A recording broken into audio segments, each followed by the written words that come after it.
What if the person who smiles at you the most is the one secretly hoping you fail? Most people spend years trying to identify their enemies. They look outward. They search for rivals, strangers, people who have wronged them in obvious ways. But Friedrich Nietzsche saw something far more disturbing. He saw that the most dangerous threats in a person's life rarely come from enemies at all. They come from friends, not strangers, not competitors. Friends, people who know your dreams, people who have sat at your table, laughed with you, and told you they believed in you. Nietzsche wrote, "It is not a lack of love, but a lack of friendship that makes relationships unhappy." But he went further. He warned that most people surround themselves with others who secretly need them to stay small. And the terrifying part? Those people don't even know they're doing it. Carl Jung called this the shadow, the hidden part of the human psyche that acts without conscious permission. The part that resents your growth while the mouth says, "Congratulations." Here is the truth most people never discover. The closer someone is to you, the more access they have to your vulnerabilities, and the more your success threatens their identity. In this video, we will uncover 7 psychological signs that a close friend has quietly become your greatest enemy. Not because they hate you, but because of something far more primal, far more human, and far more dangerous than hate. Pay close attention. What you are about to learn could change every relationship in your life. The first sign is subtle. So subtle that most people go years without noticing, because it hides inside the language of care. You tell a friend about a business idea that excites you. They immediately list every reason it won't work. You get a promotion at work. They remind you how stressful that position is going to be. You lose weight, get healthier, start becoming a better version of yourself. And somehow, they find the flaw in every achievement. Most people interpret this as honesty. They think, at least they're being real with me. And so the manipulation works perfectly. But here is the hidden psychological truth. There is a profound difference between someone who challenges you to grow and someone who challenges you to stop. One comes from love. The other comes from fear. Nietzsche described this dynamic as the psychology of resentment, a word he used deliberately to describe a very specific kind of emotional poison. Resentment is not ordinary jealousy. It is a deep, festering resentment that forms when someone feels powerless to achieve what you are achieving. Unable to rise themselves, the mind unconsciously begins to tear down what it cannot reach. The person celebrating your failures is not evil. They are wounded. But that wound, left unexamined, makes them dangerous.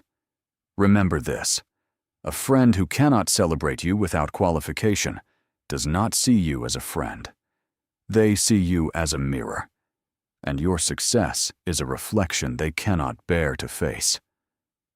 The second sign asks you to think carefully about who knows your darkest truths, your insecurities, the things you have failed at, the fears you whispered in vulnerable moments. Now ask yourself, have those things ever been used against you? Not always in dramatic confrontations. Sometimes it is subtle, a comment in a group setting that reveals just enough. A joke with a sharp edge aimed precisely where you are most sensitive. A story told about you that was never theirs to tell. Most people dismiss this. They say, they didn't mean it that way. But the Stoics taught something important here. Marcus Aurelius wrote in his Meditations that the actions of others reveal their character, not our worth. And their pattern of behavior is always more truthful than their intentions.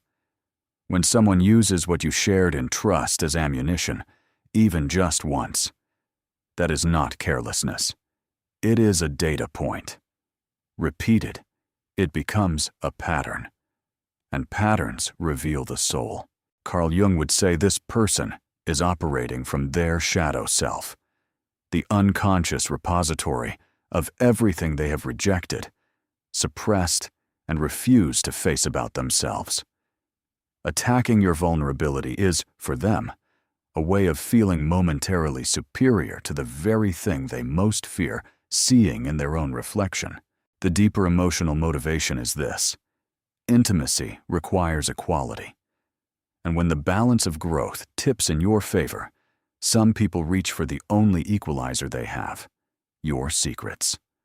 Remember this: vulnerability is sacred.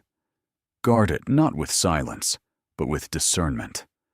The person worthy of your truth is proved not by the warmth they show, but by how they behave when they are angry.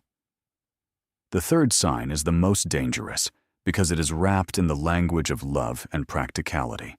Are you sure that's realistic? You already have a good life, and why risk it? I just don't want to see you get hurt. Most people who try that kind of thing fail.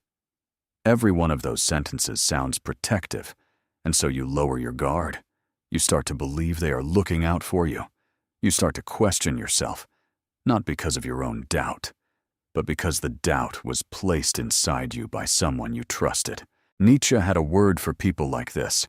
He called them the last men, those who have abandoned the pursuit of greatness and seek only comfort and safety. And because misery genuinely loves company, the last man does not just choose smallness for himself. He evangelizes it. What looks like caution is, in reality, recruitment. They are not trying to protect you from failure. They are trying to protect themselves from the discomfort of watching you succeed while they remain still. Schopenhauer described the human will as fundamentally driven by survival and the preservation of ego. When your ambition exposes the gap between where you are going and where they have chosen to stay, the ego of the stagnant person experiences that gap as a form of personal attack. So they strike back, quietly, warmly, through caution. The truth you must carry: the person who consistently discourages your growth is not your protector. They are your ceiling. And if you stay near them long enough, you will mistake their limitation for your own.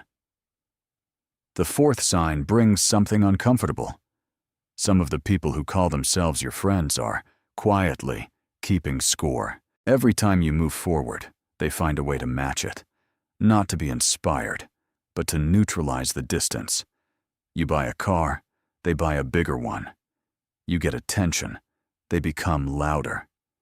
You evolve your thinking. Suddenly they have always known that. You build something, they minimize it. The competition is never stated. If you named it, they would be horrified, because much of it is unconscious. This is Jungian psychology at its most raw, the shadow competing on behalf of the ego, while the conscious mind remains entirely convinced it is supportive. This is what Nietzsche called the will to power operating in its most distorted form. In its healthy state, the will to power is the drive to overcome oneself, to become better, to grow. But in a psychologically wounded person, that drive inverts. Instead of becoming more, they focus their energy on ensuring that you become less. The real-life version of this looks like the friend who cannot have a genuine conversation about your wins without pivoting to their own. It looks like the family member who finds a way to one-up every milestone. It looks like the colleague who silently sabotages your ideas in meetings while smiling at your face. Remember this: not everyone who stands beside you is on your side. Some people walk next to you only to measure the distance between you and to close it at any cost. The fifth sign will disturb you, but pay close attention because it is real. Think about the people in your life who seem to come alive when you are struggling, the ones who show up with advice, energy, and warmth precisely when you are going through your worst. But when things improve, when you are healing, rising, becoming, there is a subtle withdrawal, a coolness, a strange distance. Most people misread this as the natural flow of friendship, but Nietzsche and the ancient Stoics both pointed toward a darker reading. The Stoics taught us to observe behavior over time and in different conditions, because character is not revealed in comfort. It is revealed under pressure and transition. A person who thrives in your suffering and fades in your joy has revealed a profound truth about what they actually need from you. What they need is for you to be below them, not consciously, not with malice, but psychologically. Your pain gives them safety.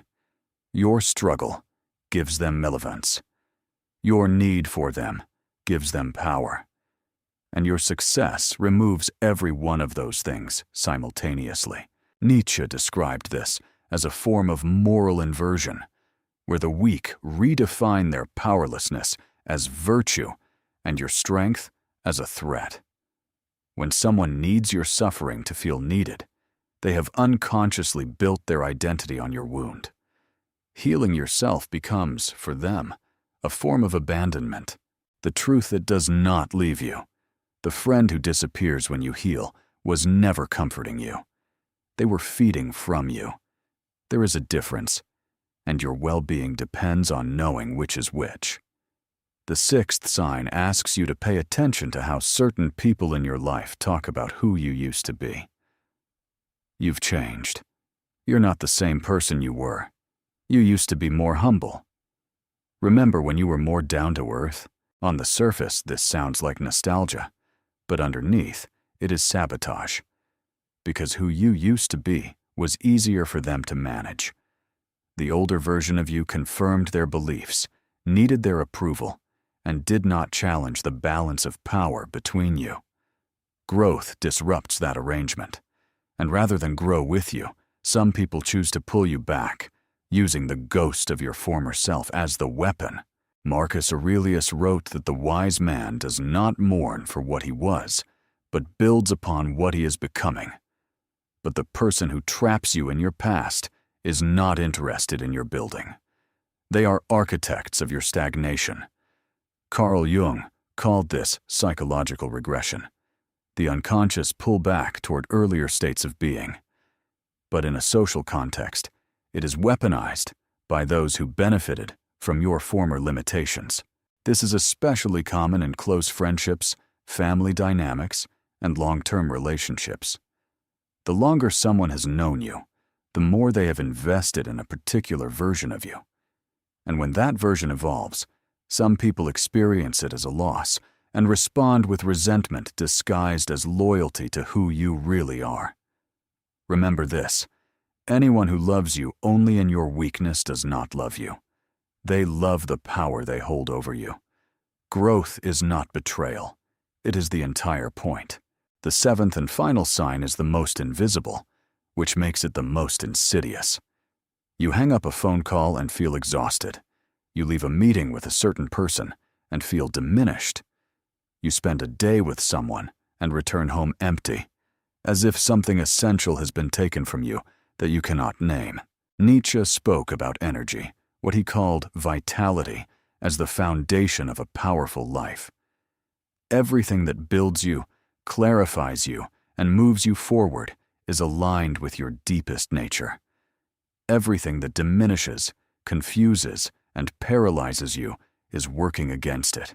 The Stoics had a concept they called the inner citadel, the fortress of the self that must be protected from those who wish, consciously or not, to occupy it. An energy vampire is not always dramatic. They do not always complain. Sometimes they simply demand your time, your attention, your validation, your emotional labor, and offer nothing in return. This is not about transactional friendship. Deep friendships are not ledgers, but there is a profound difference between two people who pour into each other and one person perpetually pouring into an empty vessel. The psychology here is simple and brutal. Some people do not know how to generate their own sense of self, so they borrow yours. They use your clarity to feel clear, your strength to feel strong, your calm to feel settled. And the moment you enforce a boundary, they experience it as abandonment, because to them, it is. Remember this: You cannot be someone's entire emotional infrastructure. When you become indispensable to someone's inner peace, you have not become more loved. You have become more trapped. Now let us go deeper. Why do people behave this way? Why would someone who genuinely cares for you, and many of them do, quietly work against your growth, your happiness, your becoming? The answer is not evil. It is far more human than that. Every person walking this earth is carrying an internal narrative, a story about who they are, what they deserve, and what is possible for them. That narrative is built from childhood wounds, social conditioning, failures absorbed too deeply, and dreams abandoned too early. When you grow, you do not just change. You become a living disruption to someone else's story. Your achievement whispers to them, "It was possible. You could have chosen differently." And that whisper, unconscious and brutal, is more painful than almost anything the world could say to them directly. So the ego does what egos do. It protects itself. It rationalizes. It reframes your growth as arrogance, your success as luck, your boundaries as coldness, your ambition as selfishness, and it recruits the person carrying it to act accordingly, without ever letting them know they are doing it. This is the fundamental truth of the human shadow that Jung spent his life revealing. We do not fight against others. We fight against ourselves, using others as the battleground. The friends who become your enemies are not lost souls. They are wounded ones. And the deepest tragedy is that the war they wage against you is one they are ultimately waging against themselves. Understanding this does not mean you stay. It means you leave with clarity instead of bitterness. You protect yourself with wisdom instead of walls. And you become the kind of person who can recognize this pattern early and choose differently before the cost becomes unbearable. Knowing is not enough. You must act. First, observe without reacting. When you identify these patterns, do not confront immediately. Observe. Let the pattern reveal itself fully. One incident is a data point. A pattern is the truth. Second, enforce boundaries without apology. You do not owe anyone access to your energy, your dreams, or your vulnerabilities. Reducing access to someone who consistently misuses them is not cruelty. It is self-respect. Third, stop over-explaining yourself. One of the traps these dynamics create is the compulsion to justify your growth. You do not need permission to evolve. Silence in the face of criticism is not weakness. It is sovereignty. Fourth, invest in relationships that are generative. For every person in your life who diminishes you, there exists someone who would celebrate you, challenge you honestly, and grow alongside you. Proximity to the wrong people is not neutral. It costs you time you cannot recover. Fifth, focus obsessively on your mission. Nietzsche wrote that a man with a why can bear almost any how. When your purpose is clear enough, the noise of other people's insecurity loses its power over you. Your mission becomes armor. We live in an age of radical comparison. Social media has turned every human life into a performance and every achievement into a competition. We are surrounded, at every hour of every day, by curated images of others winning, growing, becoming. And that constant exposure has accelerated and amplified every psychological wound Nietzsche wrote about in the 19th century. The resentment he described in 1887 now has an algorithm behind it. The shadow Jung warned about now has a newsfeed. The competition that was once limited to neighborhoods and workplaces now stretches across the entire connected world. This means that the friends who become enemies are doing so faster. The envy is more intense. The subtle sabotage is more common. And the people least equipped to handle their own emotional wounds are more triggered than ever by the visible success of those around them. Emotional intelligence is no longer a soft skill. It is a survival skill. The person who cannot read the hidden dynamics of their relationships will be depleted, confused, and betrayed repeatedly, not because the world is unusually cruel, but because they are unusually unaware. And awareness, the kind of radical, honest, philosophical awareness that Nietzsche, Jung, and the Stoics dedicated their lives to developing, is more rare and more valuable than it has ever been in all of human history. The person who masters it does not just protect themselves. They transform every relationship they enter. They become someone whose presence elevates rather than diminishes. Someone whose growth inspires rather than threatens. And they attract, eventually, the rare kind of friendship that Nietzsche called the highest form of human connection, where two people do not need each other to be small, but challenge each other to be great. Here is what I want you to walk away knowing. The friends who became your enemies did not betray you because you were not enough. They became your enemies precisely because you were becoming more than they knew how to handle. Your growth is not the problem. Your awareness is the solution. You now understand resentment, the hidden resentment that masquerades as concern. You understand the shadow, the unconscious force that competes, diminishes, and drains while the conscious mind claims to love you. You understand the psychology of people who need you. Small, need you struggling, need you defined by a version of yourself they could manage. And you understand the Stoic answer. Not bitterness, not war, not walls, but wisdom, discernment, the calm, sovereign choice of who gets access to your inner world. Nietzsche wrote, "The higher we soar, the smaller we appear to those who cannot fly. That is not a reason to descend. That is the entire reason to keep rising. Protect your energy. Guard your dreams. Choose your circle as if your life depends on it, because in the most important ways, it does. And remember, the most dangerous person in your life is not the one who openly opposes you. It is the one you trust completely, who has quietly decided that your ceiling is more comfortable than your ascent. Now you know the difference, and knowing, truly knowing, is where your power begins."